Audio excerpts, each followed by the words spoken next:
O Rogério não faz assim não, viu, cara? O Rogério, tipo, ele dança, ele faz assim, diferente. Cara. Não, a gente vai na pesquisa ali, a gente vai deixar esse comentário. O Rogério fala, máscaras de oxigênio, o Rogério veio tipo o avião mesmo, né? Ele fala, você tá muito resumido. Você tá bravo hoje, é isso, cara? A gente queria ver você na toda performance, entendeu? Que você tem pra apresentar pra gente. Bom, só fica esse toque aí que a gente é amigo, né? Então, só esse toque. Aliás, a gente é amigo, vocês vão ver o que eu vou fazer com o Thiago agora. Já deu instrução, já cadou? Então vamos embora. Já tá gravando faz 10 minutos, né? Não. Dessa vez não. Não? Olha lá, a cara dele. Então...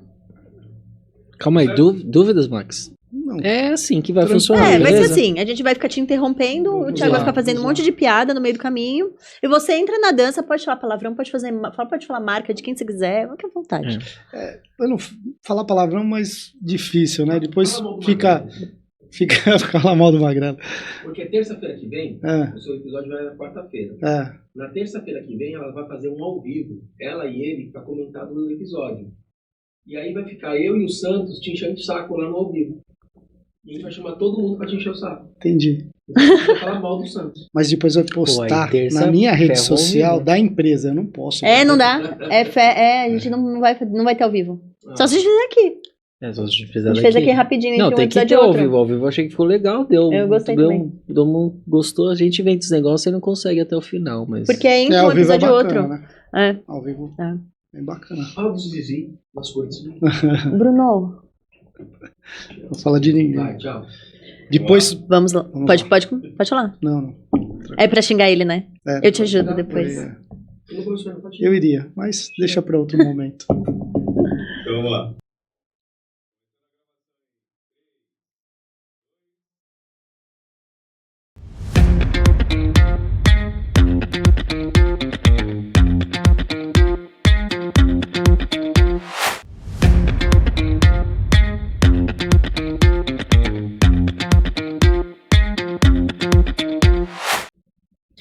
Olá, sejam bem-vindos, mas hoje quem vai fazer a abertura não sou eu, porque se você acompanha o nosso podcast, no último episódio, que foi da semana passada, o Thiago falou que ele ia fazer a abertura, esquecido que ele ia ainda me zoar, então, vou deixar toda essa abertura pra ele, porque eu vou fazer, você faz a minha parte, eu faço a sua, tá bom? Tá bom. Olá, seja bem-vindo para mais um podcast, onde rapadura é doce, mas não é mole. Aqui a gente fala assim.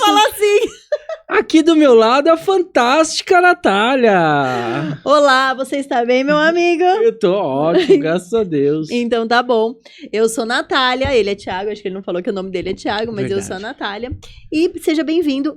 Bom dia, boa tarde, boa noite, depende da hora que você tá assistindo esse podcast. E antes de começar a entrevista, desculpa que eu acabei de bater no microfone, antes de começar essa entrevista, vamos dar os recados, que geralmente quem faz é o Thiago. Se você ainda não nos segue nas nossas redes sociais, entre lá no nosso Instagram, tem muito corte legal, muita coisa legal. A gente tá fazendo uns cortezinhos ao vivo, umas conversinhas ao vivo antes dos episódios. A gente tá visitando os empreendedores que já vieram aqui, a gente já foi fazer algumas visitas, a gente tá conhecendo empreendedores novos, estamos jogando lá. Então, cara, vai lá e aliás, também, se você quiser vir, se você é um empreendedor, se você quiser vir sentar aqui nessa bancada, manda mensagem pra gente. Começou uma campanha hoje, você não sabia. Cheia das novidades. Você faltou na reunião de planejamento.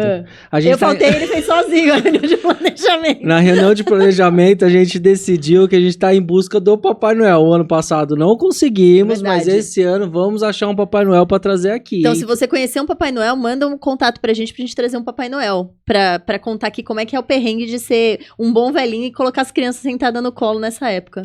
Vamos apresentar o convidado, né? Vamos, né? Que coitado dele, né? Tá aqui só ouvindo a gente falar besteira, né? É verdade, ele não merece tudo isso, né? Porque ele é muito especial, foi do nossa agência que traz convidados, o Bruno. Bruno, quero agradecer você, tá? Um abraço, tá bom? Depois a Natália te paga com muito carinho. E vamos trazer um convidado, então? Vamos. Max, apresente-se, por favor. Muito obrigado pelo convite, meu nome é Max. Hoje eu sou CEO da VIP Home Care, uma empresa de atendimento domiciliar, especializada em atendimento exclusivo a pacientes em domicílio.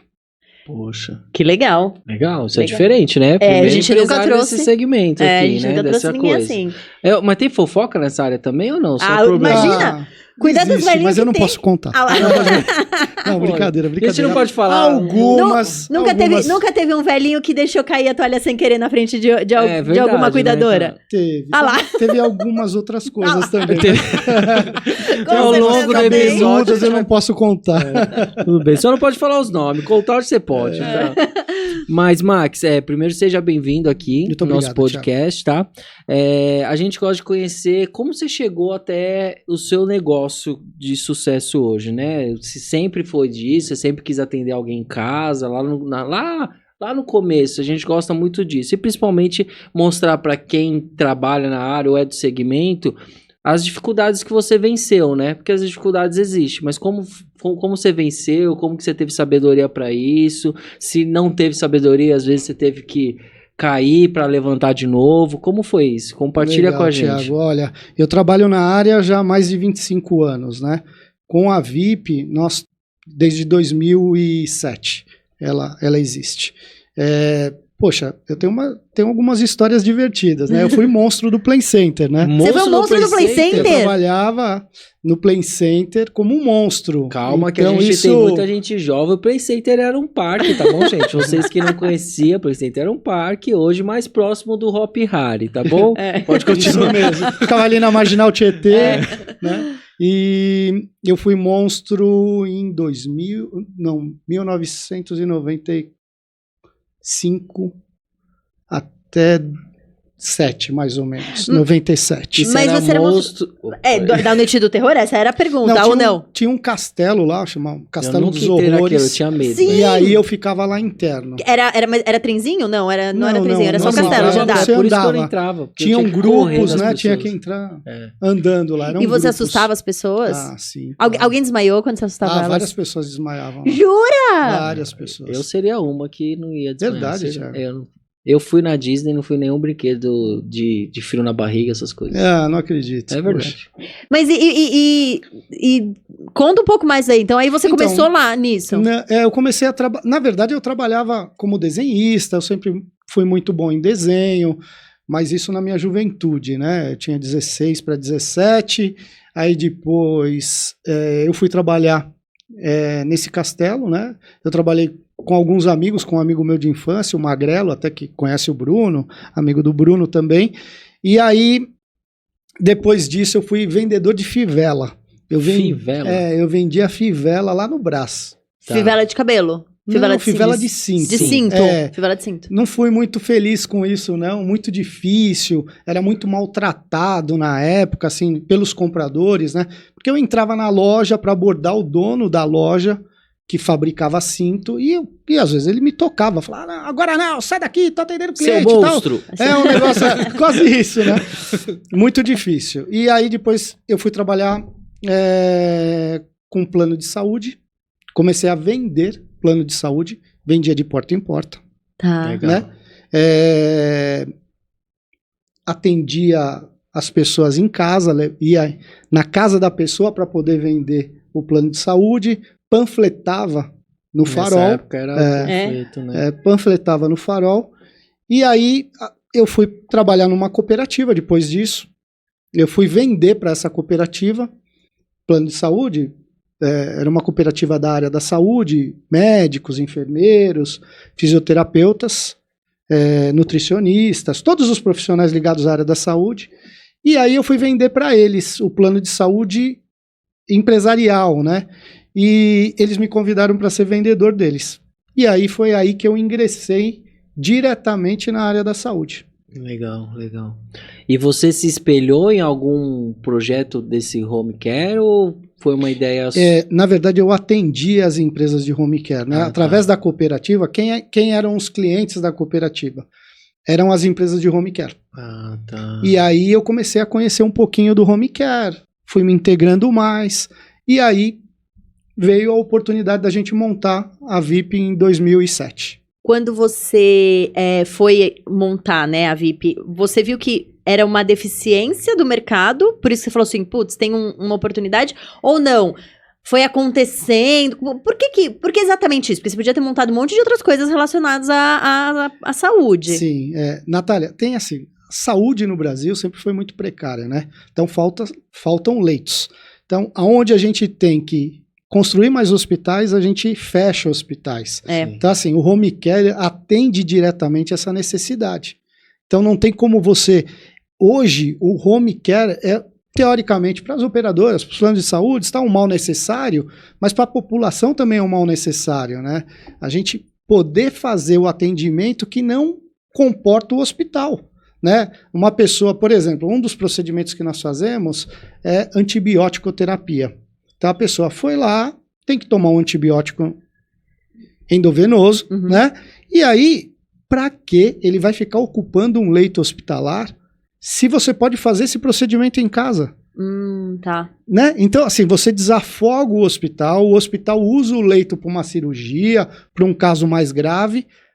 O paciente não corre o risco de infecção, porque ele está no domicílio, muito mais tranquilo. Não tem todo o deslocamento, um monte de coisa que é super chato, tem fila. Até porque São Paulo a gente sabe, né? Choveu. Hoje foi isso, né? Choveu, ninguém chega. Então, essas questões são muito importantes. E aí, como eu já estava envolvido no processo e conheci o home care, aí veio a oportunidade de montar o home care. O home care é igual os médicos, por exemplo, em relação ao convênio médico, ele também é desvalorizado? Por exemplo, porque meu pai ele tinha convênio e tinha home care. É terceirizado isso ou o próprio convênio tem a sua própria estrutura de home care? Tem algumas empresas que têm a sua própria estrutura de home care, mas a maioria é tudo terceirizado. E isso vale a pena para vocês atender o convênio ou não? Ou é igual quando o convênio fala assim, então, que é desvalorizado, alguma coisa? O custo de um atendimento domiciliar é um custo alto. É um pouco mais, mais barato, né? Na verdade, assim, dependendo da patologia do paciente, é mais barato atendê-lo em casa do que ele ficar no ambiente hospitalar. Então, pro plano de saúde ou para a operadora, o seguro saúde, é muito mais vantajoso transferir o paciente para a residência. Legal. Né? Só que isso hoje é uma concessão. Os planos de saúde, eles concedem esse direito, né, à família, para que a família tenha um ente querido sendo atendido em casa. Entendi. E você, a maior parte, então, dos seus clientes são planos de saúde? Ou você faz particular também? Tem a pessoa que faz a particular? Eu tenho alguns pacientes particulares, mas é a minoria. É muito caro para o particular? Não vale a pena ou vale? Tudo depende muito da patologia, né? Tá, do paciente, do PAD do paciente, do que ele precisa, né? Eu tenho paciente que custa R$200 mil e tenho paciente que só tem uma consulta por mês que custa R$500, R$600. Entendi. Então, tem uma variação muito grande. E aí nós temos também alguns modelos de internação, né? Tá. Eu tenho paciente terminal, que a gente só faz o cuidado paliativo, né? Então a gente notifica a família que se houver uma parada respiratória, cardiológica, a gente não vai reanimar o paciente. Algumas pessoas acham que isso é desumano. Não.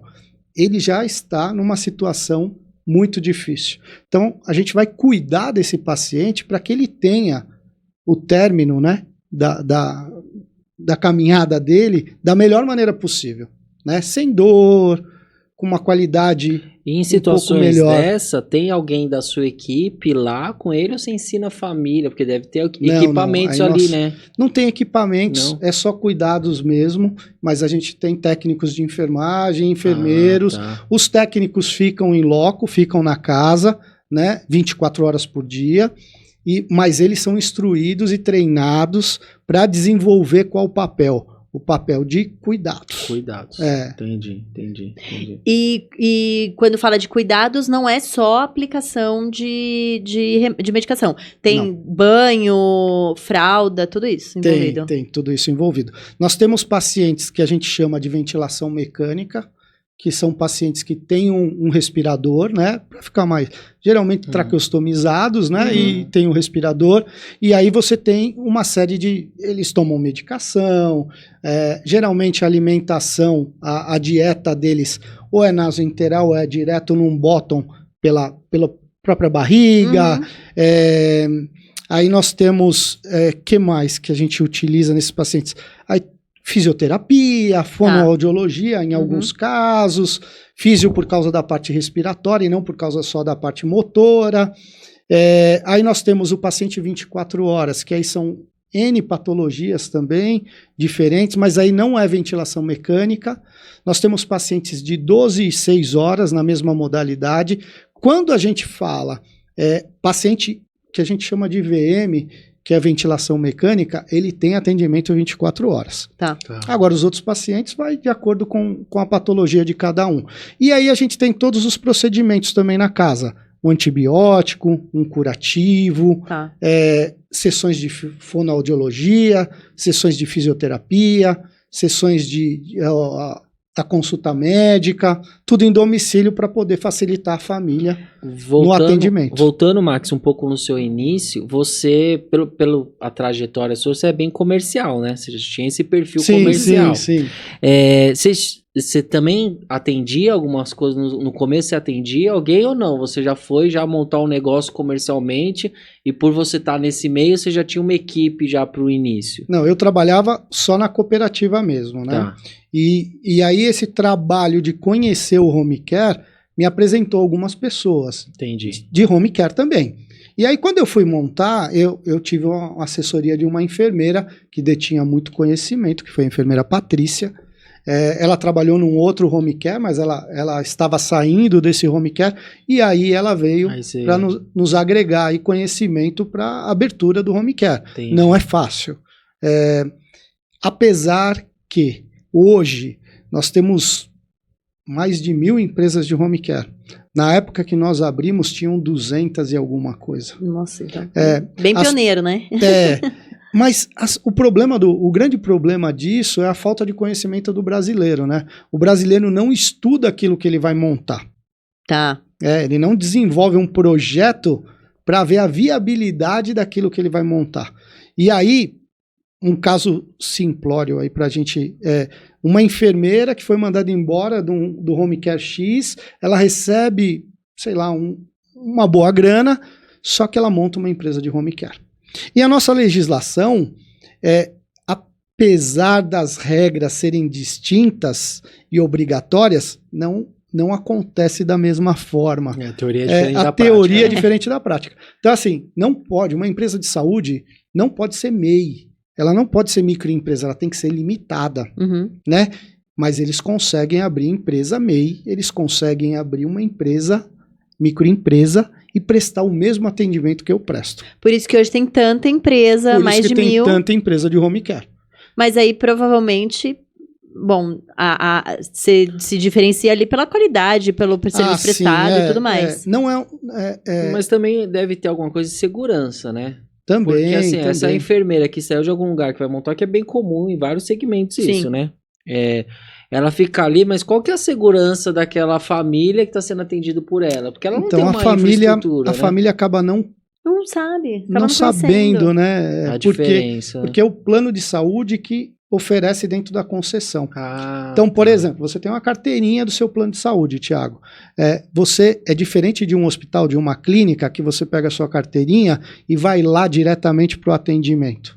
Entendi. Né? O nosso trabalho vem do plano de saúde, vem do seguro-saúde. Então, o seguro-saúde nos liga, nos passa o paciente, nós fazemos uma pré-avaliação dentro do hospital, nós analisamos uma série de pontuações para ver se ele é legível ou ilegível ao home care, e nós vamos lá fazer um orçamento, então, com essa base de informações para a operadora, e a operadora fala, VIP, perfeito, tá aprovado. Pode implantar o paciente. Então, nós fazemos uma análise também dentro do ambiente, a casa do paciente, se suporta os equipamentos. A gente tem públicos A, B, C, D e E, né, de classe social. Então, assim, não é de forma alguma menosprezando as classes sociais, mas às vezes a pessoa ela não tem condições de receber o paciente dentro da casa dela. Sim, sim. E você avalia isso também? Sim, isso é muito importante. Então, quando vocês são acionados pelo convênio, né, pela operadora, vocês já têm um deslocamento, um investimento, você tem que ir até o local analisar isso. Eu já tenho enfermeiras, que a gente chama de enfermeira de captação, elas já ficam na rua, elas nem vêm para a empresa, elas ficam 100% do tempo delas na rua, só fazendo implantações. Só fazendo isso, só para fazer a análise. Que o movimento... Faz análise dentro do hospital, na verdade colhe até algumas informações da própria família, de expectativa, necessidades, porque assim, a família geralmente, o que ela impõe para nós? Ela quer tudo. Só que tem certas coisas... todo mundo quer tudo. Só que tem certas coisas que a responsabilidade... Existe uma transferência de responsabilidade e não pode haver essa transferência de responsabilidade. É lógico que o plano de saúde tem obrigações, mas a família também tem obrigações, né? Sim. A gente teve um caso de um paciente que exigia até água mineral, né? E nós fomos lá, nós tínhamos alguns problemas na casa, e a gente foi conversar com essa família, e ele tinha e era uma criança que tinha uma deficiência, uma doença degenerativa, e eu acabei indo nessa reunião. E aí o pai questionando, assim, eu tenho direito, coisa de brasileiro. Direitos, deveres, né? Uhum. E responsabilidades. Aí ele tinha um menininho, se eu não me engano, também pequeno. E ele estava falando da água, porque ele queria água, Bonafonte, e nós mandamos, acho que era Minalba, porque a Bonafonte não fabricava mais, tal. Ele falava, não, eu quero a água mineral tal, Bonafonte, não sei o quê. Aí eu falei, mas isso é uma transferência de responsabilidade. Ele falou, não, é meu direito. Eu falei, mas esse menino que está bem, você não dá água para ele? Aí ele deu um passo para trás, né? Aí ele falou, poxa, é verdade, tem algumas coisas. Então, assim, essa questão do brasileiro achar tudo que tem coisas que é direito e tem coisas que são benefícios. Sim. Só que a gente coloca tudo como direito e não é, né? Então existem benefícios no meio do caminho aí. Mas na verdade principalmente dependendo da classe que você tá, eu acho que isso acontece em todas as classes sociais, eles não são instruídos também, né? A gente não tem essa cultura de fazer essa diferença do que é direito e do que é benefício. Sim, a gente já acha, igual quando o Uber começou aqui, que dava aguinha. Aí todo mundo achou que era direito o Uber ficar dando água ali. Todo Uber era um benefício. E era um benefício do início de conquistar o mercado, né? Sim, sim. Então, eles tratavam isso como se fosse uma regra, né? Todo Uber que eu vou entrar, eu vou pedir uma água. Eu vou pedir para ligar um ar-condicionado, vou pedir para fazer tal coisa. Então, é um direito adquirido que eles falam, né? Que eu tinha direito, é um direito adquirido. E não é bem assim, né? Exatamente. Brasileiro nem lê contrato, não lê, né? Então nem sabe que tá inserido no contrato, que não tá, a gente nem... Uma dúvida, o SUS também usa essa terceirização? Então, o SUS utiliza essa terceirização, mas com força de demanda judicial. Ah, tá. Né? Então, alguns casos específicos, através de uma demanda judicial, o SUS acaba utilizando. Agora, na sua opinião, que está num negócio muito mais tempo, você acha que, independente de partido, a política, você acha que quem governa os estados ou o país poderia usar essas empresas de home care a favor para melhorar a saúde do SUS? Claro, com certeza. Eu acho que existe um mercado gigantesco. Prova disso é que se você for qualquer hospital público hoje, está tudo lotado. Tá lotado, né? E às vezes, uma coisa banal, como eu falei do começo, né? Uma antibiótico-terapia, que poderia ser feito na casa do paciente e não é utilizado. E é aquela coisa que o cara tem que ir lá, sei lá, uma vez por semana, uma vez por mês, para tomar a medicação. Ele fica lá uma hora deitado num leito, sendo que... E às vezes o home care... Um próprio curativo, né? Fez uma cirurgia... né? Precisa trocar o curativo. Precisa trocar o curativo. O curativo também é remédio, né? Então, assim, algumas pessoas não conseguem entender que o curativo tem que ficar lá, aquele mesmo curativo durante 7 dias, 5 dias, 4 dias. 15 dias. Por quê? O curativo é um remédio, então ele tem que agir. Aí a família exige, às vezes, que troque o curativo todos os dias. Eu quero que troque o curativo todos os dias. E não aí vai fazer efeito. não faz efeito. Então, assim, essa falta de conhecimento, e nos casos, por exemplo, que o paciente do SUS retorna para trocar um curativo, nós poderíamos fazer isso em casa. Com certeza. Poderia melhorar o índice de qualidade da saúde gigantesco. Muito. Você é melhor que eu, sabe? Evita infecção hospitalar. Ó, e outra coisa, a pessoa vai, às vezes ela não tem com quem deixar os filhos. Aí ela vai, pro hospital e leva mais quantos? 2, 3, 4 filhos, aí vai o marido vai não sei o quê. Você entendeu? Então, assim, é muita gente envolvida na porta do hospital, que poderia... E correndo risco, né? Correndo os riscos hospitalares, né? E deve ter procedimentos mais simples para desafogar tanto o SUS, né? Que o home care poderia ajudar, ou até outras coisas. A internação, se você pegar hoje qualquer hospital, você tem pacientes terminais na UTI, com doenças degenerativas, né, que é uma das doenças, a esclerose, desculpa, esqueci a nomenclatura, mas eu vou lembrar. A pessoa vai travando, tem uma hora que ela para até de respirar, né? Os pulmões travam, ela para de respirar, e ela fica numa UTI, num leito de UTI, né? Esperando a hora dela chegar. E isso atrapalha muito, porque 10% dos leitos de UTI hoje nos hospitais tem esse tipo de paciente. Que poderia ser cuidado em casa. Né? Próximo da família, muito nos mais últimos momentos. Né? Agora, a família fica visitando o hospital, tem o desgaste de entrar no hospital todos os dias. E tem o horário de visitação. Isso. É extremamente difícil. Isso. E para o paciente é melhor também. Para o paciente, você acha que estar perto da família. O atendimento em domicílio, existe uma melhora muito mais rápida do paciente por causa do afeto da família, né? Do calor humano da família. Aquela briga que tá acontecendo no quarto ali, que tá todo mundo aquela gritaria, as crianças correndo, isso não atrapalha muito, não. Não atrapalha. Dependendo, né? Tem família que olha... Começa a gritar, começa a tacar coisa um no outro. Natália, eu acho que não atrapalha não. O maior, a invasão, porque a gente acaba invadindo a casa, né? Sim. Nós temos até um treinamento que é assim, nós damos para os técnicos de enfermagem alguns treinamentos e um deles é bem-vindo que a casa não é sua. Porque é justamente isso que acontece nas residências. Bem-vindo que a casa não é sua, é um bom nome. O Caio mesmo falou, né, no episódio do Caio, que ele tava fazendo, o Caio é massagista, né? E teve uma briga lá, ele ia atender 3 pessoas, tava atendendo o pai, a mãe, a filha ficou brigando, no final atendeu só 2. Porque umas foi embora, tipo, eles brigaram. Uma briga, tipo, discussão na cozinha, ele lá fazendo massagem fingindo que não tava acontecendo nada, né? Nós passamos por alguns perrengues meio que parecidos, né? Briga de família, um filho que cuida do ente querido e o outro filho que não está envolvido no processo, mas que é da pitaco.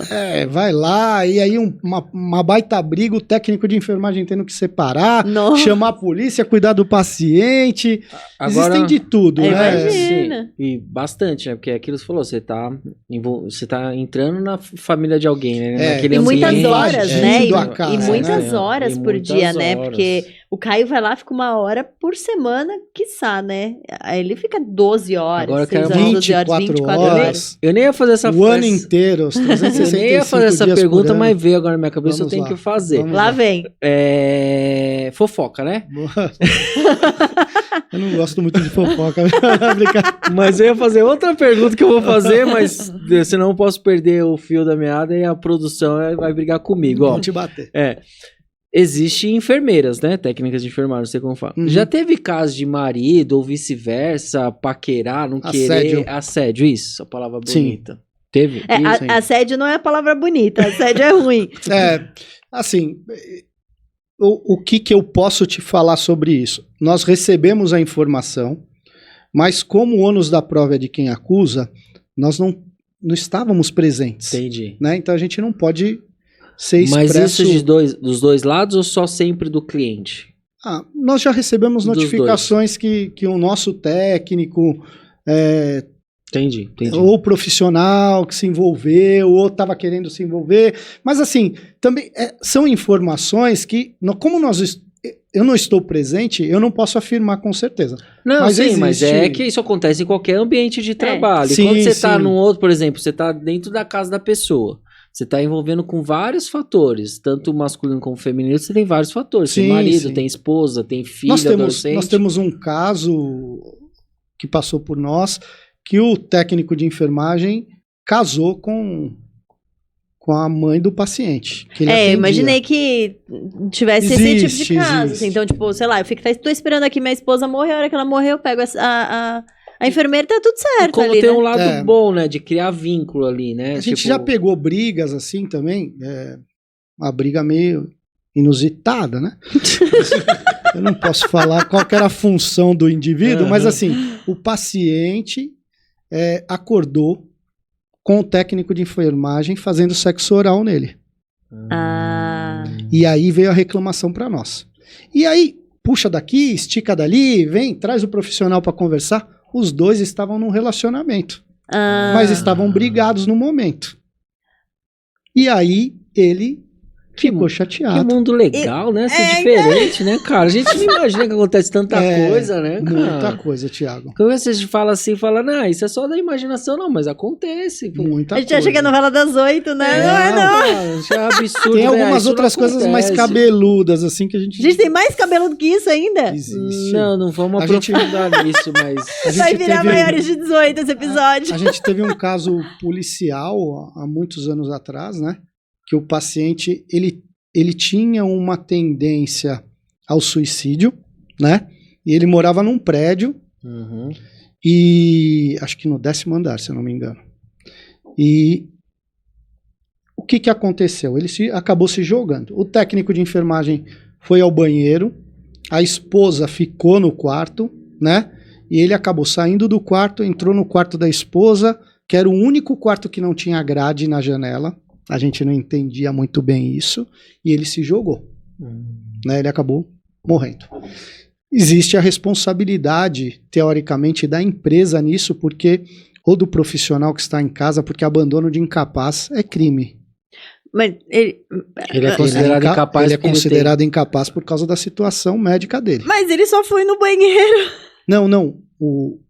Tudo bem, mas o técnico, teoricamente, só tinha ido no banheiro. A legislação, hoje, ela preconiza que você tenha um cuidador junto com o técnico de enfermagem justamente por essas horas. Entendi. E esse cuidador é de responsabilidade da família. Então, a cuidadora deste paciente era a esposa. No caso. Só que daí, é lógico, houve um crime, né? Aconteceu um episódio que a polícia tem que investigar. A polícia começou a investigar e descobriu que o técnico de enfermagem estava saindo com a esposa e que a esposa falou, se eu deixar minha porta aberta do quarto, ele vai se jogar. Porque ele sabe que não tem grade na minha janela. E eu posso induzir ele a isso, né? E aí foi isso que aconteceu. Tá vendo? E aí ela foi presa. Fazer várias séries, é só pra falar com esses povos ali, né, cara? Dá muita série. Dá muito CSI aí, né? Muito. Não foi. Foi um episódio bem diferente. Você, né? como ponto ali, como empresário, deve ser difícil receber essas coisas e tratar tudo isso. Né? Então, a gente tem o problema de julgar uma certa condição, né? Sendo que eu não estou naquela... Que é automático, né? Em qualquer setor. É igual falar assim, roubaram alguma coisa da minha casa isso ali. Mesmo. A gente já teve casos assim, falando, roubou um diamante, um anel de diamante de 20 quilates. Tá bom, cadê a nota fiscal? Aonde estava? Quem estava na casa? Foi uma pessoa, duas? Porque às vezes a casa tem outros funcionários também. Sim. Então, aí a gente entra na parte legal. O ônus da prova é de quem acusa. Então, eu não posso tomar atitude antes de um juiz ir lá, primeiro, lógico, passar pelo criminal da polícia, ser indiciado e ser condenado pelo crime, né? Entendi. Eu não posso tomar atitude nenhuma antes disso. Isso é normal. Nossa legislação preconiza E quando a isso. gente trabalha dentro da casa das outras pessoas, eu acho que esses pontos que a gente levantou, acho que é comum. Muito difícil. Você pega Thiago, empresas de muito terceirização de doméstica, É. essas coisas, é a mesma coisa. A invasão do seu lar é muito complicado. Eu tive meu pai falecido em 2019, ele teve um câncer de pâncreas e eu acabei vivenciando o home care na minha casa para ajudar minha mãe. Eu chegava na minha mãe para visitá-los ali, minha mãe já vinha no portão, pelo amor de Deus, manda essa mulher embora, tira essa mulher daqui. Eu falava, mãe, você não tem condições de dar banho no pai, você não tem condições de levantar ele da cama, não posso fazer isso, né? Então assim... Porque ela só estava se sentindo... Por causa dessa invasão, é muito difícil. E outra, tem a atenção, né? O profissional é treinado para atender bem, tal, não sei o que. E às toda vezes hora troca. É. E toda hora tem uma troca de profissional, ou porque o profissional arrumou outro trabalho, ou porque a família não gostou do profissional. Então, eu não consigo, a legislação não permite que a gente faça isso. Eu não tenho como obrigar o profissional a ficar ad eterno naquela casa. No caso do meu pai, ele ia só tomar medicamento na veia, né? Mas no caso dele era sempre o mesmo. Não sei se por causa que a distância onde meu pai morava era sempre um cara que atendia lá tudo. Ele acabou até fazendo amizade. Meu pai comprava queijo pro cara, leva aí hoje e tal. Não, isso é bem comum. Às vezes que eu não vou mais, Thiago, mas eu ia bastante nas casas antigamente, tinha sempre bolinho, o carinho. O carinho é muito, muito interessante pelo trabalho que a gente desenvolve, né? O cara já ia abrir a geladeira, já ficava meio da casa, assim, lógico que meu pai deve ter dado essa liberdade, sim, mas, claro. Tipo, assim, era bem da casa, assim, era bem diferente, assim. Isso significa que seu pai se sentia bem cuidado, né? Sim, então, sim. ok. E dava... Uma outra questão também é assim, o profissional, nós estamos lá para cuidar do paciente. Mas existem famílias que querem, não dá para lavar a louça? Por favor. Não dá para fazer comida? Você tá aqui de bobeira e tá dormindo, lava essa louça. Não dá para, né? Então assim... Passa uma vassourinha aqui só na sala? Então, coisa de brasileiro, né? A gente tem muitas ligações de pessoas pedindo, porque tem um ente querido, geralmente de idade, e precisam de um cuidado especial em casa, e aí eles ligam, então eles falam, a primeira pergunta é, mas o valor é este para o atendimento dele, mas e a comida dele? Quem vai dar? Quem vai limpar a casa? Não, ele está sendo contratado para isso. Já pode abrir outro setor, ó. Tem esse setor aqui, ó. Esse setor vai com uma cozinheira também. Com módulo, compra com módulo. Você pode escolher um módulo. Qual módulo você quer? O pacote, né? Você inclui um pacote lá. Deixa eu perguntar? Não, pode ir. Ô, Max, voltando um pouco no seu início, tá? Seus primeiros clientes veio do seu ciclo de relacionamento que você já falou, né? Ou não? Você teve que garimpar também alguns clientes? Não, tive que garimpar. Tive que prospectar. E demora. Não é fácil. Isso eu sempre tento ensinar, né? Minha empresa de consultoria de vendas sempre fala, prospecção é mais moroso, né? Que nessa época não tinha aquele marketing ativo tão forte, né? Porque você criar relacionamento com uma operadora de saúde, sendo uma empresa nova, é muito difícil. Sim. Porque não é só valor, né? Não é só custo. É o atendimento, E você deve ter pego uma onda que, não sei te mensurar quanto tempo, mas já caiu a operadora, surgiu nova. Sim. A própria Unimed Paulistana era cliente da gente e nós éramos clientes deles, desculpa. Sim. E fechou, né? Teve problemas. A gente teve, qual mais que também teve fechou? Eu sou da época da Interclínicas. Interclínicas também fechou, a gente atendia eles num determinado momento. Teve a Unimed também. A Greenline também fechou. Não, a Greenline foi absorvida. Foi comprada pelo pessoal da Intermédica.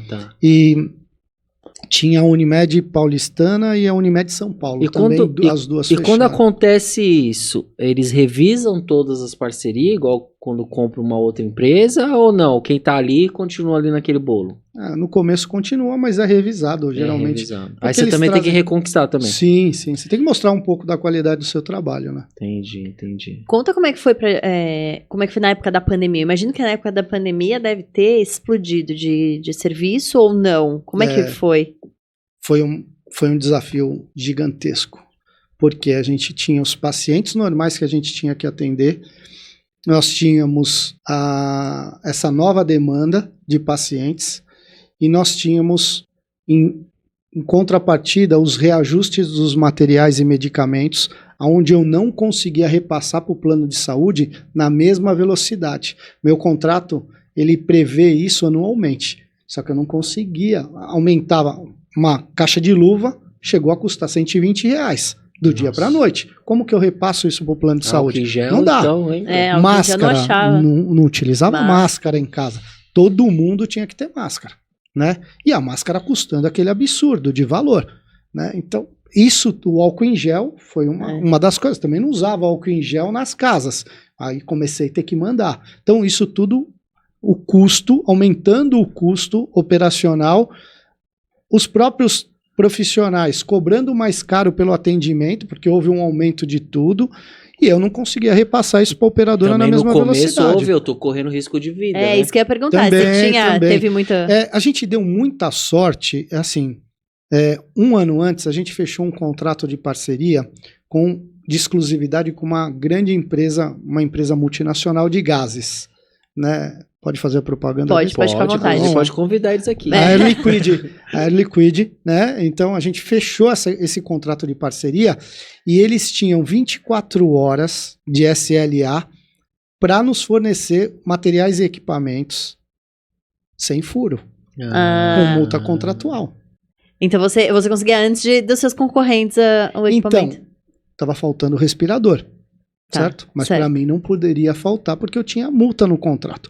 Nós negociamos com ele só um SLA diferente de 48 horas Deu um okay pra e não eles. 24 horas ali, mas eles cumpriam com SLA, às vezes 72 horas, mas estava tudo dentro do cronograma, não tem problema nenhum. Mas você ali como fundador, empresário, como foi essa adaptação? Você teve que fazer uma adaptação rápida ao seu processo de entrega? Do atendimento, tudo. O meu SLA já é rápido, né? Tá. Por exemplo, para antibiótico, eu faço implantações em 2 horas. Legal. Nossa. É muito rápido. Isso é um diferencial, né? A operadora, porque eu livro a operadora de pagar mais uma diária de hospital, porque eu tô tirando o paciente para fazer o atendimento em casa. E a família também não quer ficar mais um dia lá dentro do hospital. Sim. Né? Quer sair o mais rápido possível. Então, esse SLA para o procedimento é muito interessante.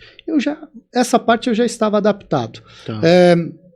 Um SLA maior para internação 24 horas, porque a gente tem que avaliar o paciente no hospital, avaliar a casa do paciente e aí trazer o paciente, né? Mandar o orçamento para a operadora, olha, porque a operadora tem que saber o paciente não é nosso. É só uma concessão do paciente para os nossos cuidados. E aí a gente tem que promover, né, para a operadora o PAD desse paciente, o que ele vai utilizar, de que forma que ele vai utilizar, e aí a operadora fala, não, perfeito, pode implantar. Legal, né? A VIP atende é VIP, né? Isso, VIP Home Care. A VIP atende só São Paulo capital Não, ou não, nós temos filiais em Porto Alegre, em Curitiba, nós temos em Sorocaba, Brasília, e agora nós estamos abrindo uma no Rio de Janeiro. Legal. Uma filial no Rio. Legal, né? Bem grande. Tá. Nós atendemos Goiás, mas atendemos por Brasília. Tá. Ah, tá. Que é ali. Geralmente quem abre algum negócio ali pega as duas pontas. Né? É perto e a gente acaba conseguindo. Nós atendemos assim, região do Vale do Ribeira, Campinas, a gente atende tudo ou por São Paulo ou por Sorocaba, depende. Sim. Se for mais. Atende tu. É São Paulo. O que a gente fala é São Paulo e região, né? Porque São Paulo eu atendo Mogi, né? Eu atendo. Deve São pegar Caetano, ABC deve todo. pegar ABC, Osasco. Uma curiosidade de mercado que, dependendo do segmento, tem uma proximidade ou não. Ou o seu segmento ele é unido? Por exemplo, seus concorrentes são unidos ou não? Não, tipo... Não é uma tabelado, área eu falo tabelado não é a palavra certa, mas eles se ajudam, tem aquela parceria amigável ou não? Não tem.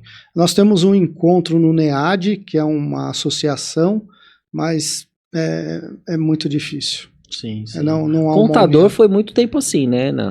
Agora eles estão meio que fingindo que eles estão se unindo, né? Mas no começo eles não trocavam nem informação. Tipo, você tem eu uso um sistema bom, eles não queriam falar não falavam, pro outro. Tal, no nosso segmento também é a mesma coisa. Sim, não é um segmento unido, não dá para fazer um e o pior é que tem cliente para todo mundo, né? Isso e eu já acho o pessoal do OAB, né, advogado, bem mais unido, né? Eles têm uma política mais regrada, assim, né? É legal, eu acho, da parte da ordem dos advogados, eu acho a parte legal da cobrança até, né? Você não pode fazer qualquer valor, tem um preço justo ali, um preço médio.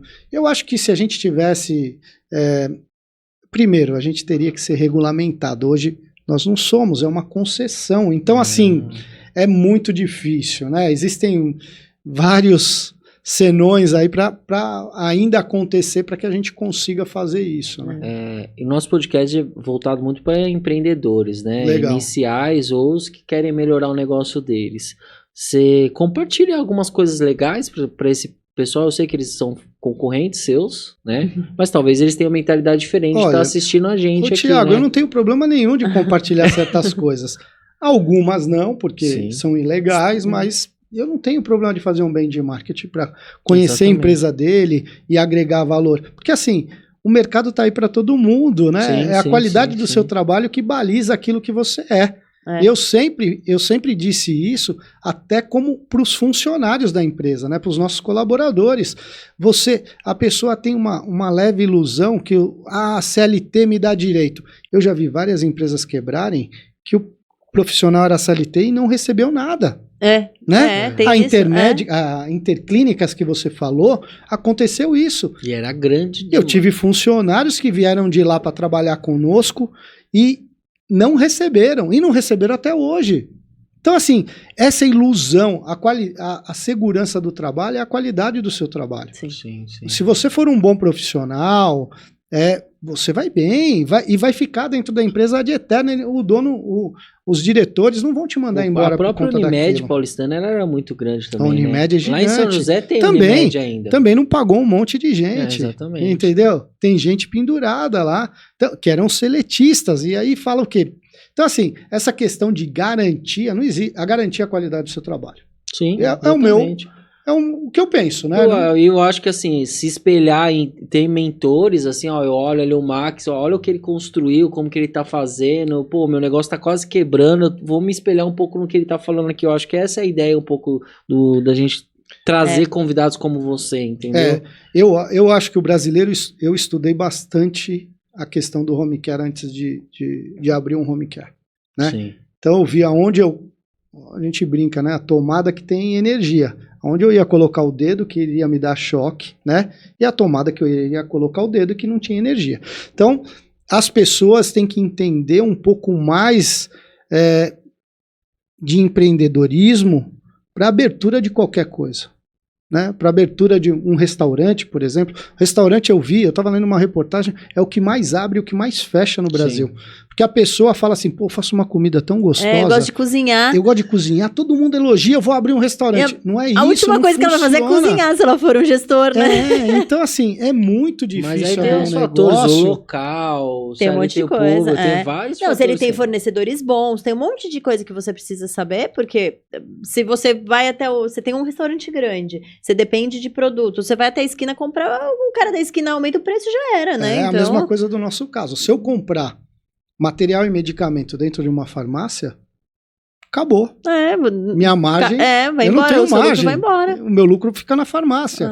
Eu tenho que comprar da distribuidora, né? Então, assim, são coisas que você, ao montar um negócio, você tem que avaliar todas essas coisas. Não é só simplesmente, eu ganho muito vendendo esse produto, eu vou abrir. Peraí, esse ganho muito é relativo, né? Meu markup é relativo. O que vai sobrar no final? Qual que é o meu prazo de recebível? Qual que é o meu prazo de pagamento? Quais são meus clientes, né? Então acontece bastante disso. O brasileiro não estuda. Eu morei 4 anos em Orlando, né? De 2016 a 2019. E, assim, minha família morou. Eu ficava indo e vindo, né? Trabalhando. Mas a minha família morou. Como todo empreendedor. Minha família morou lá, realmente. E eu vi, por inúmeras vezes, na principal avenida que saía do condomínio onde eu morava, uma mangueirinha esticada né? E tinha, logo do lado do condomínio, tinha um mall ali, um centro comercialzinho, né? E aí tinha mangueirinha na entrada desse mall também. Por que isso? Vocês imaginam? Eu não faço nem ideia. Eles contavam quantos os carros que passavam naquela avenida e quantos dos carros que passavam entravam naquele mall. Por quê?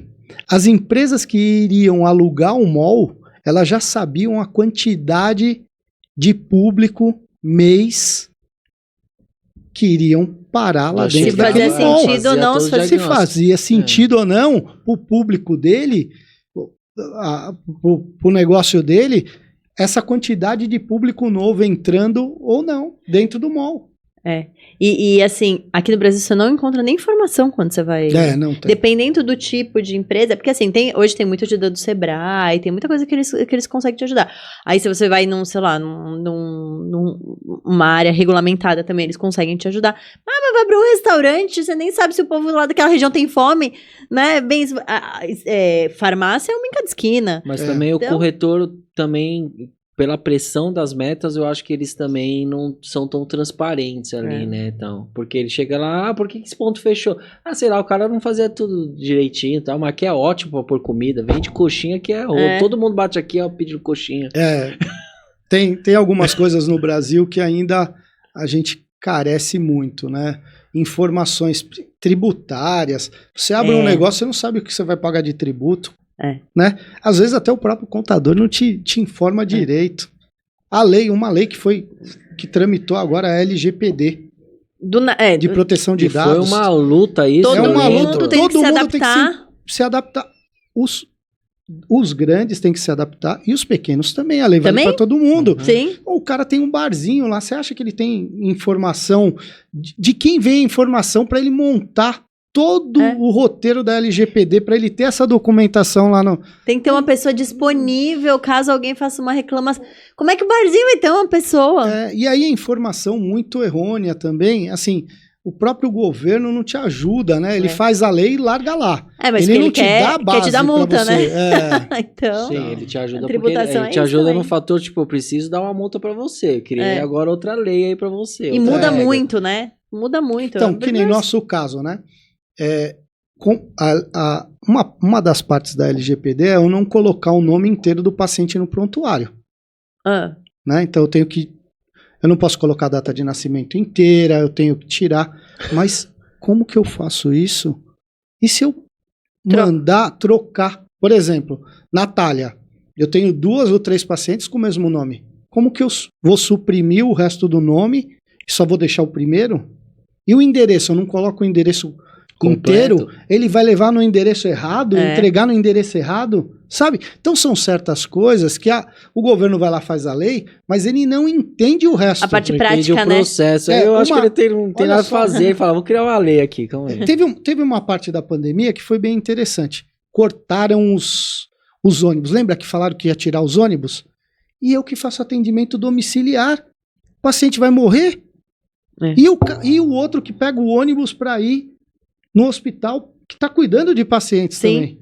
Então, assim, aí você pega tudo isso. Então, são medidas que eles tomam que eles acabam não enxergando o todo. Eles veem só um pedaço. O que a população, né? O que a população que vai comover mais a população. Se eu tirar os ônibus, vai ser melhor para a minha reputação? Vai, então vamos tirar. E o resto morre? O que é mais política mesmo, né? Politicamente bem visto, né? Pela população. Vamos para a pergunta polêmica? Vamos para a pergunta polêmica. Nem é tão polêmica, tá, Max? Não, fiquei com medo agora. Caixinha preta, a gente faz todo Depois da história que você contou, que foi muito mais polêmico. Tem algumas outras, mas eu não posso contar. Tem umas piores até. Ele vai contar nos bastidores. Deixa eu te fazer uma pergunta, a gente já estava até falando sobre isso lá fora. Tá. Que é um setor de alta rotatividade, como o da saúde, né? Qual é a política do grupo para atrair e reter profissionais altamente capacitados? E se você já enfrentou desafios de escassez de mão de obra que comprometeram o atendimento? Escassez de mão de obra o tempo inteiro, né? Em Brasil tá vivendo isso. O técnico de enfermagem hoje que ele, ao meu ver, né, ele sai de uma escola onde ele sai pouco preparado, né? Principalmente para desenvolver um trabalho dentro de uma residência, onde ele fica sozinho. Não sozinho, mas ele fica só ali desenvolvendo o trabalho. Então, essa dificuldade existe, a gente tenta treinar esses profissionais da melhor maneira possível. A gente não consegue treinar como nós gostaríamos, porque assim, remover ele da casa para ele vir até a nossa empresa para o treinamento é muito difícil, porque eu tenho que cobrir o furo dele, sendo que esse paciente é atendido 24 horas ininterruptamente, então é bem complicado. A qualidade, eu acho que assim, o ambiente de trabalho é muito legal. Né? Eu acho que o ambiente de trabalho segura muito o profissional, não só dinheiro. Né? Não é só salário. É assim, eu gosto de trabalhar na VIP porque o ambiente é bacana. Legal. Eu tenho uma qualidade de vida legal porque eu não tenho... Lógico, existe saúde, existe pressão, né, gente? Não dá para falar que não tem pressão dentro da área da saúde, isso, você falando, né? Que é um ambiente legal para trabalhar, porque, poxa, é complicado. Os caras estão lidando com pessoas doentes o tempo todo. Com famílias poliqueixosas. Mas se você tem uma liderança que pega aquele técnico, fica ali perturbando a mente e já chega perturbado ainda, né? Lá no... mas a gente, eu levo isso muito a sério e não deixo os nossos coordenadores tomarem atitudes diferentes da que eu tomo. Né? Então, assim, xingar profissional de jeito nenhum, tratar mal o profissional interno de jeito nenhum, ele está errando, a gente dá oportunidade para ele melhorar, nós damos treinamentos para ele melhorar nesse sentido. Eu acho que o ambiente de trabalho... E é muito mais importante o ambiente de trabalho. Lógico que salário é importante, mas nem tudo é dinheiro. Sim. Não é verdade? Nem tudo é dinheiro. E aí a gente já viu que algumas pessoas saíram da VIP, e isso é bem comum, já saíram da VIP para trabalhar em outros lugares, e depois fala, puxa, me arrependi. Porque às vezes a maioria, né, nesse caso, sai por causa de dinheiro, né? Sim, nem é muito dinheiro, às vezes é R$100 a mais. Diferença bem pequena, mas... E depois ela... É lógico, tem profissionais e profissionais. Aí entende que tomou uma decisão errada, que é normal. Sim. Eu tomei. Quantas decisões erradas eu já tomei? A gente não acerta o tempo todo. Sim. Né? A gente erra também. E aí eu acho que isso é interessante dentro do nosso trabalho. Legal. Que bom, né? Bem legal mesmo. Legal. O que é mais difícil? Lidar com o paciente ou com a família do paciente? Com a família. Essa pergunta aí a gente já fez. A gente fez pro Léo. Léo, o que é mais difícil? Cuidar do cachorro ou da mãe de pet? A mãe de pet. É que nem a mãe de aluno, né? É igual a mãe de aluno. A mãe de aluno ou o pai do aluno é mais difícil você... Até mais. O aluno... A gente envolve a família, tem aquele negócio que é direito, que é benefício, né? Que ninguém entende, então... A gente teve um caso específico, a mãe queria trocar a fralda do paciente de 2 em 2 horas. E aí, 2 em 2 horas, assim, a quantidade de fraldas que a gente teria que mandar para casa no mês, é só fazer a conta, né? É muita fralda. E a gente não troca isso nem de criança, né? Você que tá com filho aí, não troca nem de criança. E aí, a gente foi conversar com ela e foi interessante o papo, porque foi assim, a empresa que fabrica a fralda diz que a fralda dura até assim, é de 8 a 12 horas. Então, teoricamente, eu teria que trocar 3 fraldas ao dia. Tá bom. Né? Então, já que a mãe queria trocar a fralda de 2 em 2 horas, eu ia mandar uma fralda marca Barbante, assim, qualquer marca. Sim. Porque se você vai trocar de 2 em 2, tão pouco importa a qualidade da fralda. E amarrar só um papelzinho ali e falar, ó, é isso aí. E aí a mãe, não, peraí, eu quero a fralda de boa qualidade. Mas de boa qualidade, eu tenho o laudo técnico. Então... Que dura de 8 a 12, tá? Beleza. Não, beleza. Não precisa ser de 2 em 2, né? De 2 em 2, nem de 8 em 8, mas que ficasse no meio termo ali, né? Então, são coisas que acontecem, que a gente tem que ir lá, conversar, convencer a família, mostrar para a família o quanto é importante. Tem produtos, assim, que são descontinuados, e a família continua querendo o mesmo produto, e aí a gente tem que pegar laudo do laboratório de descontinuar. Mas assim, ó, me falam de compra que eu vou comprar. Não, mas às vezes... E eu reclamo de contador, né? Mas, Natália, isso... Eu nem posso falar isso. Sabe por quê? Porque às vezes ele vai na farmácia, ainda tem um tem estoque velho. Aí ele fala, aqui aqui na farmácia do lado tem. Aí eu falo, mas tem hoje e amanhã. É melhor você ligar pro seu médico e pedir para ele substituir. Sim, né? Claro. Então assim, a gente tenta da melhor maneira possível, mas sempre a família é mais difícil. E você ainda hoje tem que participar desses problemas ou são seus coordenadores? Só chega para você como na reunião de planejamento? Eu tenho equipe. Legal. Hoje nós temos em torno de acho que 1.300 pacientes, mais ou menos. Essa era uma pergunta, 1.300. Nós temos 150 colaboradores internos em todas as bases e nós temos por volta de 5.000 profissionais na rua. E a VIP tem franquia ou não? É tudo, não. É tudo marca 5.000 profissionais para 1.500 pacientes. 1.200 pacientes. 1.300 pacientes. Tem uma variação mensal. Entra paciente, sai paciente, tem paciente com alta, tem um paciente com alta celestial, né? Infelizmente, mas... sim, alta celestial. E você não atende só aquele que tem você atende também a pessoa que, por exemplo, fez uma cirurgia e está se recuperando, ou teve um acidente e está se recuperando. Tenho não é pacientes só em todos terminal, né? Tenho pacientes em todas as modalidades. Inclusive, nós estamos construindo um hospital, a gente chama de Hospital de Cuidados Especiais. Ele não tem centro cirúrgico. É para fazer o trabalho do home care, só que dentro de uma unidade, porque tem família que não quer o ente querido em casa.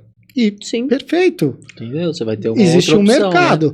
Né? Tem paciente que tem cuidados paliativos e também a família não quer que vê o ente querido falecendo na frente deles. Tem de tudo. E aí nosso hospital vai conseguir comportar isso. Ele fica aqui na Moca também. Que legal. São 64 leitos. Nós vamos ter 22 leitos de UTI e os restos dos leitos normais. Que legal. E vai funcionar como se fosse uma casa de repouso, não? Não, hospital mesmo. Hospital mesmo. Toda a estrutura é montada como hospital. Então a rede de gases é passado na parede, elevador maca-leito, que a Anvisa preconiza, os outros elevadores normais, elevador pneumático para levar entre os andares material e medicamento. Legal. Vai ser... Morgue, que é onde... como se fosse um necrotério. O necrotério, né? Você coloca o vai paciente ser para aquele pessoal que não tem estrutura na casa ou que a família não quer. Ou que não quer mesmo, Também. Vai ser como se fosse paciente, por exemplo, de UTI que está no hospital, ocupando o leito de hospital e o hospital não pode fazer uma cirurgia porque não tem o leito de UTI vago, pode mandar para nós. Né? Fica lá na nossa instituição. Às vezes você vai para casa, que eu lembro quando meu avô ficou doente, você desmonta a sala inteira para colocar uma cama, para não sei o quê. Às vezes o cara fala assim, não tem espaço, eu não quero desmontar minha sala, né? Então... às vezes é isso mesmo que acontece, né? A cama, por ser muito larga, às vezes não consegue colocar dentro de algum quarto, não consegue subir escada, porta estreita, aí tem que colocar na sala, aí fica incomodando, não consegue ter uma visita na residência. Olha, São várias senões, vários. É complicado para a família também absorver tudo isso. A gente vê muita coisa de mães, né, que tem algum filho com alguma doença degenerativa e aí a mãe fica solteira. O homem não aguenta a situação durante muito tempo. Isso é uma realidade. Sim. Aí a mãe, ela fica vivendo aquilo do filho o tempo integral e ela perde o resto da vida dela, né? Eu tinha um professor que ele falava um negócio interessante. Ele fazia marketing. Ele olhava pro relógio, ele falava assim, ó, teu relógio tem os ponteiros do segundo. Ele tá andando, não tá? Então assim, ó, eu tô morrendo,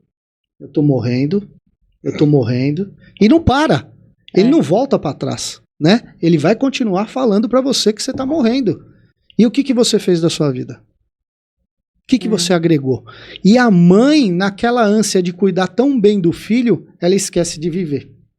E depois ela não viaja mais, porque o filho tá lá, né, daquela comorbidade que é irreversível. Irreversível.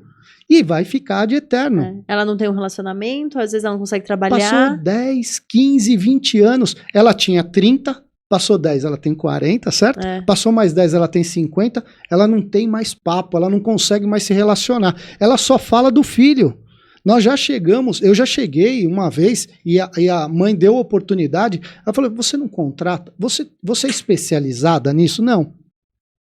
Você não contrata nós que somos especializados? Então viva. Deixa nós cuidarmos. Você não está abandonando. O brasileiro tem uma ideia assim, ó.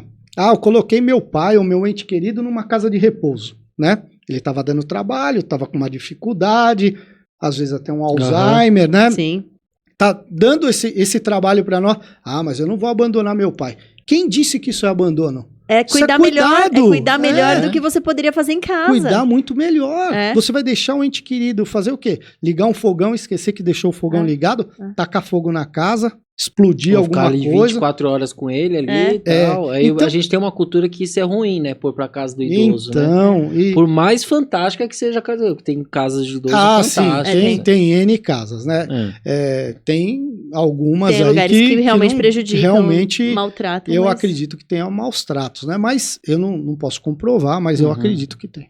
Mas, então essas coisas o brasileiro ainda é resistente. Mas a nova geração tá vindo diferente, né? Elas vêm com um pensamento bem diferente, né? Bem diferente. Eu adoro a nova geração. Um abraço pra nova geração. E mesmo porque a expectativa de vida tá aumentando muito, né? Então a gente tá, assim, o pessoal vai ficando cada vez mais velho e você tem que demanda cada vez mais cuidado, então saúde, não adianta. E saúde pra quem fica mais velho não tem jeito, né? Exatamente, você vai acha precisar de ajuda. Que o home care vai ser mais acessível ao longo dos nossos tempos, ou ainda só quem tem acesso a convênio vai ter acesso ao home care? Eu sei que você atende particulares, né? Mas Olha, a pergunta é difícil, Thiago, de responder. Eu acho, assim, se a gente pegar a nossa trajetória de cada vez ficar mais cara a mão de obra, né? Então, assim, ficando cada vez mais cara a mão de obra, automaticamente nosso trabalho é serviço. Sim, exatamente. Né? Então, está envolvido literalmente a mão de obra. E até o acesso eu acho mais difícil. a plano tá ficando difícil, não, né? O plano também tá. Agora estão surgindo outros pilares de planos mais acessíveis, porque eu acho que eles entenderam a lógica disso, mas também eu não sei como isso se converte para um home care, né? Um amigo meu, ele é do nordestino e ele trabalha com plano odontológico, né? E ele me deu uma lição uma vez de plano. Eu ficava perguntando para ele montava o plano odontológico, criava uma carteira e vendia. Aí eu falei: pô, cara, vai para a área da saúde e tal. Ele falou: você é louco? Você é maluco? Por quê? Ele falou assim: se eu arrebentar e arrancar todos os dentes da sua boca e tiver que colocar, eu sei quanto que custa. Agora, saúde... É um mundo... Não, você ficar... Por exemplo, você tem um problema cardíaco, precisa de um transplante. Tá numa situação muito delicada. Você vai para uma UTI. Você fica o quê? Quanto tempo esperando o transplante? Um ano? Não, e assim... Uma UTI custa 9, 15, depende do hospital. E ainda quando você tem diária. um problema cardíaco, você ainda sabe que tá doente. E quando tem um problema no parto, você tá esperando sair do hospital com o seu filho, fica numa neonatal, numa UTI neonatal. Então, essa questão ele falava pra mim, ele falava assim, é totalmente diferente e o risco é muito maior. O plano de saúde, a operadora tem um risco gigante. Sim. Né? Então você olha algumas operadoras hoje, você fala, poxa, ela recebe muito dinheiro, mas ela gasta muito dinheiro também. Não estou defendendo elas, não é questão. Sim. Isso é questão, se você pegar, tem operadoras que têm capital aberto, é só ver no relatório gerencial delas, que elas são obrigadas a publicar a margem de lucro delas. Elas têm 3% de lucro. Que margem de manobra você tem com 3% de lucro? Qualquer coisa que você fizer errado ali, acabou. 3%. E isso que... Por isso que o jogo das cadeiras vão mudando direto, né? Em questão do... Não, isso que no Brasil é um dos poucos países que todo mundo tem acesso à medicina, né? À saúde. Bem ou mal tem o SUS, né? Exatamente, então bem tá lá, né? SUS, então, ainda assim, com todo mundo, poderia teoricamente ficar mais barato, porque... né? Ainda assim é muito caro e a margem é muito alta. Na VIP, eu não sei se tem algum procedimento que se enquadra nisso, mas existe algum procedimento para fazer um trabalho solidário e você faz isso? Já fez? Nós já fizemos, às vezes nós fazemos. Eu já cheguei a atender um paciente com alguma comorbidade durante um tempo. Doações a gente faz. Eu, pessoalmente, acabo fazendo. É como eu tenho um sócio, a empresa é meio a meio, né? Às vezes, certas coisas eu tenho que, se eu for tomar alguma atitude da empresa, eu tenho que comunicar meu sócio. Apesar que, quando isso acontece, flui bem, vai de boa, né? Mas, geralmente, a gente ajuda, assim. Legal. Faz uma parte filantrópica para... Seu sócio tá desde o começo com você? Desde o começo. Só que ele é um sócio investidor. Ah, ele tá não bom. trabalha diretamente. Tá. Entendi. Legal. Então não teve muitos problemas com sócio, porque aquele show de cada E virou amigo, né? Ah, é? Na verdade, meu sócio era meu professor na faculdade. Que massa. E aí a gente se conheceu na faculdade realmente e começamos a desenvolver um trabalho juntos por conta do nosso conhecimento na faculdade. Legal. Legal. Ele é um escritório de advocacia. E você não é maiores, formado na área da saúde? Eu sou administrador com pós em administração hospitalar. Hospitalar. E tem vendas também na veia, né? Mas daí aí tá no DNA, né? Tá no DNA, tem o DNA, porque prospectou na rua, foi monstro, panfletou. Você viu, né? Eu bati, escanteio, cabeceava e pegava no gol. Abriu o negócio e foi prospectar, que teve que fazer conexões, teve que dar a sua cara. E a área da saúde é relacionamento, né? Como todas as áreas, mas a área da saúde é um pouco mais, né? E é lógico que hoje você tá em outro nível, né? No seu cargo de gestão, mas com certeza que eu falo para todo mundo, a gente nunca para de prospectar, a gente só faz estratégias diferentes. Sim. Mas, Thiago, vai ser legal. Esse bate-papo que a gente está falando, muitas das pessoas que trabalham comigo na VIP não sabem dessa história, de onde eu vim. Legal. Né? Do que eu fui, do que eu fiz, do que aconteceu. Acha que simplesmente o meu pai tinha dinheiro e veio e... Né? É o normal também, é uma cultura nossa, quando vê um negócio de sucesso, faz. Daí eu herdou... Então assim, para os novos empreendedores, quem está querendo empreender, eu acho interessante e é legal. Só que tem que tomar cuidado, né? Não é simplesmente ir lá e abrir uma empresa, seja ela qual for. E dá trabalho, né? Tem que estudar. Hoje em dia tem que ser bem estudado, principalmente. Né?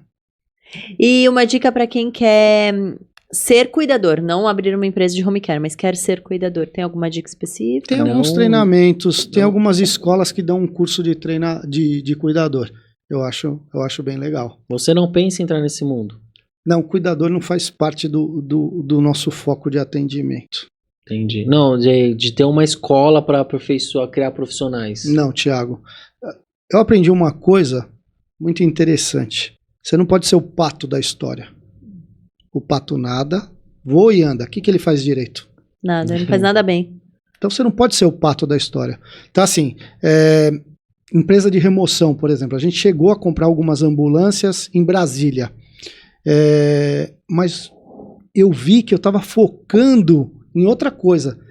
Eu tinha problema com o pneu do carro, manutenção do carro, negócio de combustível, de quilometragem. Que você não queria ter, né? Não, que não é meu foco. O meu foco é atender o paciente. Né? Então, assim, eu estava desviando a minha atenção ao paciente para cuidar de ambulância. Não é meu foco. Sim. Então, assim, quando a gente acaba pulando de galho em galho, não vai bem. Sim. O negócio não flui direito. Sim. Né? Vou montar uma distribuidora de material e medicamento, porque eu já trabalho com material e medicamento e eu vou comprar. Já tem um cliente, teoricamente, que sou eu. Tô tirando o meu foco. Sim. Qual que é o meu foco? A atenção ao paciente, cuidado do paciente. Né? Atender às necessidades e expectativas da família diante da patologia do paciente. Então, eu tento não focar nisso. Que legal. Tento... Quanta dica boa, né? A gente já quis tanta fofocar o engraçado, mas deu outra dúvida aqui. Você já teve família que foi lá agradecer a sua equipe? Muitas. Obrigado por tudo que você fez pelo meu parente. É que eu não posso dar nome, sim. A gente não... A LGPD não dá esse direito. Mas a gente teve... um caso que eu posso falar, Fafá de Belém. Se você olhar no nosso site, a gente fez um atendimento e ela postou. Então, ela pegou e replicou a postagem que ela fez no Instagram dela no nosso Instagram. de agradecimento do atendimento. Que legal, né? Olha. Temos sim, temos vários casos. Temos um caso de uma criança que já estava há 3 anos 3 anos no hospital, nenhuma empresa de home care conseguia tirá-la de lá. Nós fizemos um trabalho, convencemos a família, levamos a criança, depois ela veio a falecer, mas a gente ficou, acho que uns 5 anos com ela. E ela fez uma carta de agradecimento a todos os profissionais envolvidos no atendimento da filha, em todos esses anos. Legal. Foi muito legal. Então fica a dica aí, ó. Quem não conhece que precisa, a VIP tá aí, né? Tá aí. Tá aí, pra atendê-los, só ajudá-los, né? VIP Home Care, eu joguei no Google, é facinho de achar, gente. VIP Home Care. Nós estamos hoje entre as 5 maiores empresas do mercado de home care, né? Como eu disse, existem muitas, e aí qualidade, valores, aí tem uma variação muito grande também. Sim. Isso aí. Sim. Olha, aprendi muito hoje nesse papo com o Max, hein? Também, muito conhecimento, muita sabedoria. O home care é um negócio, um mundo diferente, né? A gente não se compara... Tem algumas pessoas que se comparam o home care com o hospital, mas o hospital não tem entrega. E eu tenho entregador para levar material de medicamento para as casas, né? Então assim, o home care não se compara a nada na área da saúde, pela dificuldade. A gente costuma dizer que, uma brincadeira interna da gente lá, a gente tem a data de implantação do paciente. A gente arredonda a bola na prorrogação. Porque antes disso a gente não consegue arredondar tudo que a gente tem. Monitorar o cara que vai entregar a cama. Monitorar a empresa de gases que está levando o respirador, monitorar os técnicos de enfermagem que vão para casa, monitorar o nosso transporte que está levando material e medicamento, monitorar o fisioterapeuta que tem horário para chegar na casa. Então, assim, é uma série de coisas que a gente tem que ficar de olho. Para poder que tudo dê certo. É lógico que como um gestor e até onde você chegou, né, e você estava bem relacionado no segmento, eu vou fazer uma outra pergunta de curiosidade para quem está nesse segmento. Você teve problema com distribuidor no seu começo? Não, com distribuidor não. Não, com distribuidor não. Distribuidor assim, não chegou, não entregou, a empresa quebrou. De entrega de material e medicamento, existe um problema normal. Tá. Às vezes você vai comprar, tá mostrando que tem o produto lá. Hoje as compras... 99% você faz online, através de plataformas, você não faz mais pelo telefone, que nem era antigamente. Tem o contato do Thiago que me vendia medicamento. É raro isso acontecer. Sim. E aí você faz a compra. Então, a maioria das nossas compras também são just in time. Nós não temos um estoque muito grande, até porque a prescrição médica muda de mês a mês. Hoje você está tomando dipirona, Novalgina, né, tal, mas amanhã você não vai tomar mais. E eu fico com aquilo parado esperando o próximo paciente. E aí? Né? E aí? Não dá. E tem datas de validade, né? Sim, então eu não posso fazer isso. E aí no Just in Time, a gente tem a prescrição. Olha só, eu tenho que mandar a prescrição do material e medicamento no dia 1º para casa. No dia 1º, na verdade, já tem que estar lá. E se mudou no meio do caminho? E eu tenho que comprar. Então, eu tenho que comprar no dia 15, geralmente, para chegar dia 25 no máximo, e se tiver qualquer intercorrência, eu tenho 5 dias úteis ali, ou dias corridos, para eu poder colocar o que falta. E aí, geralmente, falta. Eu perguntei... Você compra, não chega, vendeu, não tem, entendeu? Eu perguntei mais lá no seu começo, porque é aquilo que você falou, no começo você tinha problema com... Hoje você já tem, talvez, os seus fornecedores mais tranquilos. No começo não, até, Thiago, porque você começa muito pequeno nesse ramo. Você não começa com 50 pacientes. Ah, tá. Então, começando com 2... A operadora você fecha um contrato primeiro, não é? Você não consegue fechar. Abro hoje, vou testando lá, você, vou te dar manda 2, manda 3. Então assim, no começo você vai errando e vai aprendendo com seus erros ali, vai se ajustando, vai se ajustando. Os erros são menores. São menores, mais fáceis de resolver, mais fáceis de monitorar, né? Hoje que é mais difícil o monitoramento. A gente investe em tecnologia, né? O sistema, mas a gente vê que não é o sistema que erra, O erro humano ainda é a pessoa que coloca a informação no sistema. Isso é verdade. Até na hora de receber da operadora, por exemplo, às vezes eu coloco lá, a operadora me paga por ml, por exemplo, de dieta. Então vem 1 litro, ela me paga por ml. Aí a pessoa vai lá e digita gota. Ah, meu Deus. Tem uma diferença muito grande do ml para gota, né? 1 ml e uma gota. Uma gota, se eu não me engano, é 0,3 do ml, alguma coisa assim, eu não lembro muito bem, as enfermeiras me falaram lá uma vez, mas digita, aí quando vai para a operadora não entende nada, porque o valor é astronômico. Ela me paga por ml, tá me pagando por gota. Sim. E aí ela não me paga. Aí, por causa de digitação, erro de digitação. Erro de cálculo, Aí aquele serzinho fica ali, né? Faz parte do nosso game, né? Eu gostei muito, Max. Espero que você tenha gostado. Legal, Thiago. Obrigado. Eu gostaria de agradecê-los pela oportunidade. Não quero agradecer o Bruno, mas... O Bruno é o mal necessário. Infelizmente. Mas muito obrigado, O Bruno Natália, serve para trazer pessoas fantásticas como você. Verdade, obrigado pelo elogio. Já trouxe bastante gente legal. E se vocês quiserem fazer um tour pela empresa, apresentar a empresa... Super válido, tá? A gente está começando a fazer isso, né? Conhecer um pouquinho do nosso trabalho assim de perto, é bem legal. Eu acho que vocês vão gostar. Vamos sim, nós vamos sim. É um mundo diferente da área da saúde. Tomar um café lá com você. Será um prazer. Então, a gente queria te agradecer, foi um super papo, a gente aprendeu muito, veio muita dica boa, muito conteúdo legal. E quando vocês quiserem algo específico também, é só me convidar. A Natália já vai fazer um corte, não seja o pato da sua empresa. Com certeza. Com certeza. Não é isso? É isso, pra mim tá ótimo. Obrigada, viu? Obrigado a vocês pelo convite. Queremos agradecer vocês por terem ficado até aqui e esperamos vocês na próxima quarta-feira. Tchau. Tchau, obrigado. Falou.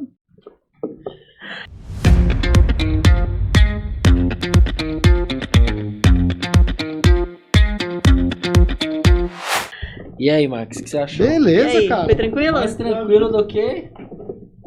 Mais tranquilo do que cuidar de doente. Certeza absoluta. De todos aqueles problemas que ele contou, já tô começando a achar que massagem, home care tem uns mais cabeludos, eu não poderia falar. É. Porque